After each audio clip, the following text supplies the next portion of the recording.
Thank you, Deputy Speaker, for giving me this opportunity to ask this question to the Minister for Energy. But first, I want to commend the Marape Rosso government for taking a bold stand in taking back PNG from economic inequalities, and in this case, the inequality that exists in the benefit sharing arrangement in the extraction of our country's natural resources. And I think our Prime Minister, Mr. Speaker, deserves commendation for his bold stand against economic bullies in the extractive sector. So my question, one, are we going to reform the existing Oil and Gas Act 1998, which is not benefiting our people, and have Papua New Guinea have a fair share in the benefit sharing? Number two issue, Mr. Deputy Speaker, is this. We need cheaper energy to attract foreign direct investment, downstream processing, manufacturing, and moving PNG towards industrialization. What defies logic, Mr. Deputy Speaker, is this. We are blessed with so much energy, oil and gas. We extract, ship overseas, and we import the finished products at much higher cost. And we produce energy to only 13% of our people. So my question to the Minister for Energy is, are you going to provide cheaper, sustainable, and accessible energy to Papua New Guinea? Thank you, Mr. Speaker, for giving me the floor. The Honourable Minister for Petroleum and Energy. Thank you, Mr. Deputy Speaker. Before I answer that question, I congratulate Honourable Kessy Sawang for being elected to the floor of this Parliament.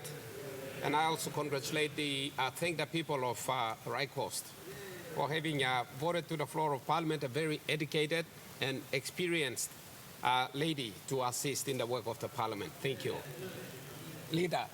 Leader, thank you. On the two questions,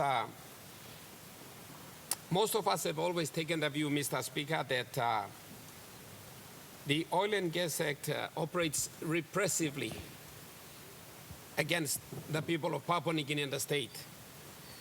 And since the Marape Basil government and now Marape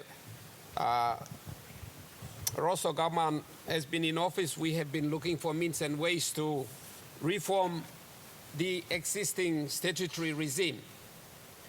The current regime we have under the Oil and Gas Act is a post-World War II regime, which is based on a system called a concession-based licensing system. That's where operators come in, we give them licenses, they make a discovery, and we forfeit our right of ownership to them 100%. And very importantly, we give it to them FOC. And then they, upon receiving that gift, they then sell back a certain percentage back to us. This applies to both petroleum and mining. In mining, there's an option for them to sell us up to 30%, and in petroleum, 22.5%. So what we give them free the other day, they sell it back to us the next day for a commercial price. So what happens here is that when that offer is made, we run off. We run off to the banks and we borrow money to buy back that percentage that's been offered. So it's called a buyback scheme. Or from the Papua New Guinea's perspective, you can call it a buyback scam. But that's the law. It is the law that's been made by this Parliament. Since the beginning, that law continues. So we continue to struggle to give it away, our ownership rights, 100% free of charge, and struggle to buy it back. So when that situation arises, we go in and we borrow money. So that's the first instance when we borrow money under this current legislative scheme. The second instance we run off to borrow money yet again is when that project goes into a construction phase. then each participant is required to contribute percentage of the construction cost equal to the equity. So if we had 22.5% equity, which we bought back, then we are required to contribute to 22.5% of the construction cost. And that is big money too, Mr. Deputy Speaker. So for the second time, we run to the banks, cap in hand, we borrow again. So before the first gas is sold, first mineral is sold, we already have two massive loans in our hands. And then when revenue begins to flow, it takes us up to 10, 15, 20 years to pay down that loan before we receive 100% of the revenue into consolidated revenue. And what happens at that point in time, Mr. Speaker, is that the resource has declined, diminished, because we've been harvesting, digging it out and selling it. So by the time we are able to receive most of our revenue, the project life is towards the end. So it doesn't operate well for us, Mr. Speaker. So if we are right-thinking leaders, we want to maximize benefit out of our natural resources. For the benefit of the people of this country, we have to reform this law. When we took office, Mr. Speaker, the Prime Minister said we must take back Papua New Guinea. In terms of natural resources, we must maximize our revenue gains in those spaces. Those are the two leadership calls he made.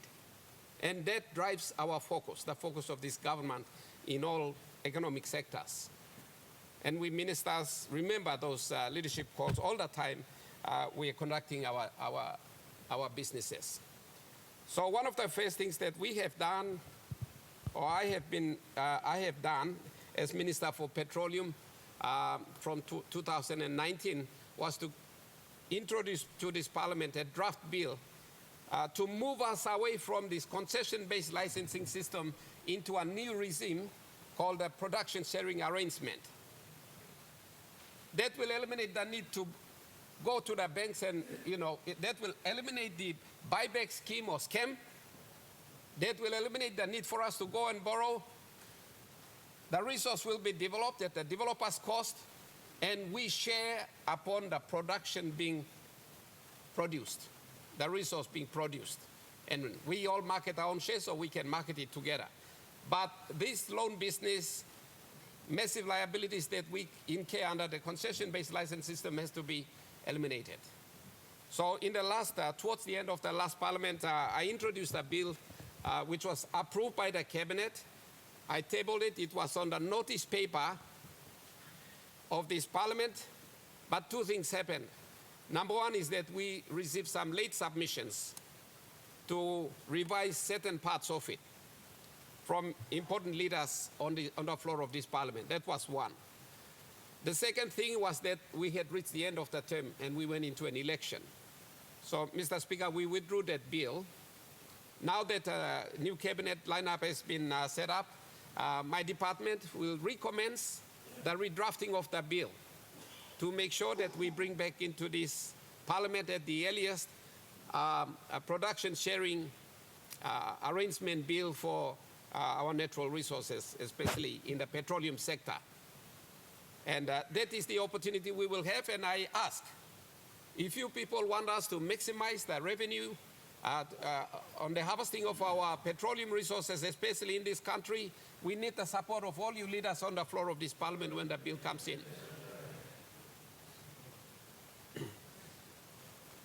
On the question of providing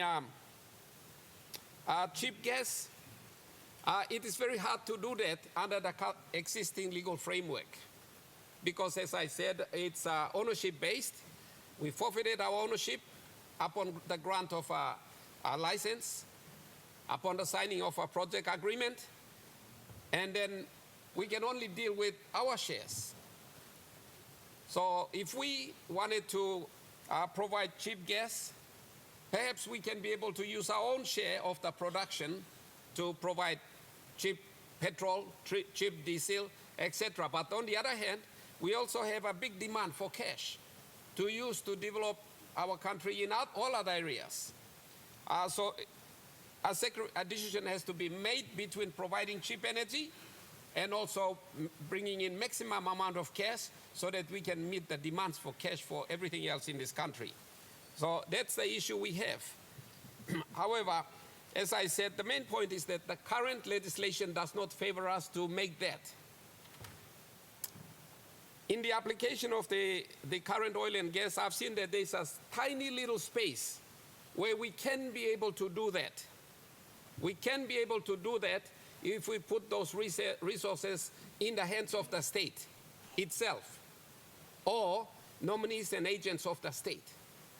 Then we will be able to put a certain volume of resource or oil in the hands of the state itself, and in that space, the state itself can then be able to claim ownership, 100% ownership, instead of giving it away, produce it and make it available to meet the state's need for the provision of cheap energy in this country.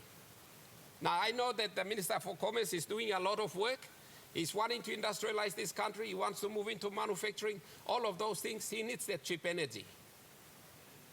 He needs cheap petrol. He needs cheap kerosene. He needs cheap oil. He needs cheap gas. All those things have to be made available for businesses in this country. And if we reduce the cost of manufacturing in this country, we can be competitive in the world market, and we can grow our country that way. So because there is very limited ability to do that, we have been looking at it, working at it, and I think finally we've come up with an idea, which I've sat down with the Prime Minister on Monday, and discussed it with him. We got his blessing. We'll be working further off it on this idea, and if it works out well, then there is a prospect of making available to this country a certain amount of oil and gas on a price that the government will fix, because the production under that arrangement will be ours and not in the developer's hands. So we are working on that. But other than that limited opportunity that has just emerged, there isn't any other opportunity. We have to wait until we reform our laws, and then we will create that opportunity. So I am one person, Mr. Speaker, who believes that we must make available cheap energy in this country in order to support the work that other ministers do in the economic sector. In order to industrialize our country, we need cheap labor, cheap resources, and cheap energy. When you combine them, you can achieve all those targets. Smelting of gold, smelting of copper, smelting of iron, aluminum, all these things can be done in Papua New Guinea if we provide cheap gas. So that is our target. We are working on it, and in due course we will let Parliament know if it turns out positively. Thank you, Mr. Speaker.